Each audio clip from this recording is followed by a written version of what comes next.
కూటమి ప్రభుత్వం వచ్చి 2 సంవత్సరాలు పూర్తయింది. ఈ 2 సంవత్సరాల్లో కూడా మొదటి రోజు నుంచి కూడా దాచుకో దోచుకో అనే సంధాన ఈ పరిపాలన కొనసాగుతూ ఉంది. జగన్మోహన్ రెడ్డి గారి నాయకత్వంలో గత 5 సంవత్సరాలు ఏ విధంగా పరిపాలన సాగిందో, ఈ 2 సంవత్సరాలు ఏ విధంగా పరిపాలన సాగిందో ప్రజలందరూ కూడా చూస్తూ ఉన్నారు.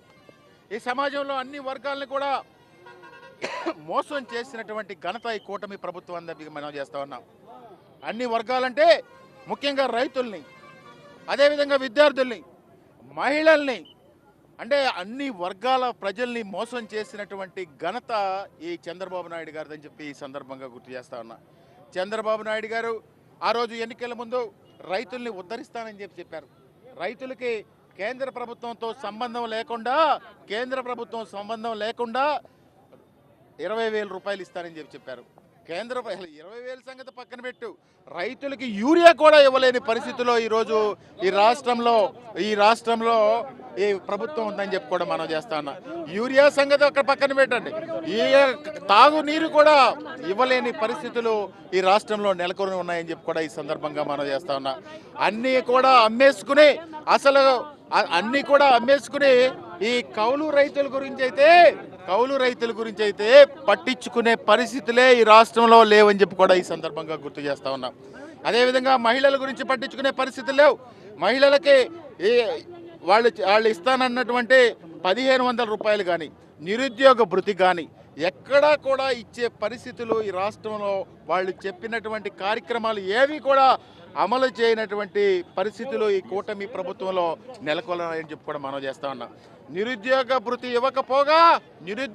ఇవ్వకపోగా వాళ్ళు భర్తీ చేస్తానన్నటువంటి మెగా డిఎస్సిని కూడా తుంగలోకి తొక్కి ఈరోజు అవినీతి అక్రమాలతో వాళ్ళ సొంత మనుషులతో ఇది చేసేసి వాళ్ళు ఆ డిఎస్సి పోస్టులు కూడా అమ్ముకున్నటువంటి పరిస్థితులన్నీ కూడా ఈ సందర్భంగా గుర్తు చేస్తా ఉన్నా. నీ కార్యకర్తల కోసమా డిఎస్సి పెట్టింది?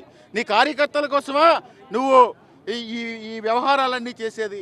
ఈ మట్టి మాఫియా కానీ, ఈ ఇసుక మాఫియా కానీ, రేషన్ మాఫియా కానీ మీ శాసనసభ్యులు, మీ మంత్రుల యొక్క అభివృద్ధి కోసం తప్ప ప్రజల అభివృద్ధి కోసం ఏమాత్రం కాదని చెప్పి ఈ సందర్భంగా మనం చేస్తా ఉన్నాం.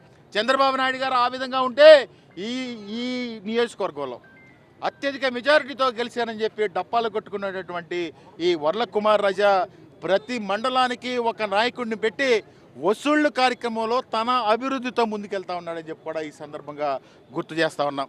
ఏది వదిలిపెట్టే చందం లేదు, చిన్న ఉద్యోగాలు విడిచిపెట్టే ప్రశ్నే లేదు, మట్టి వదిలిపెట్టే ప్రసక్తి లేదు. ప్రతి చెరువు కూడా 50 లక్షల రూపాయలు ఈరోజు దోచుకుంటా ఉన్నాడు.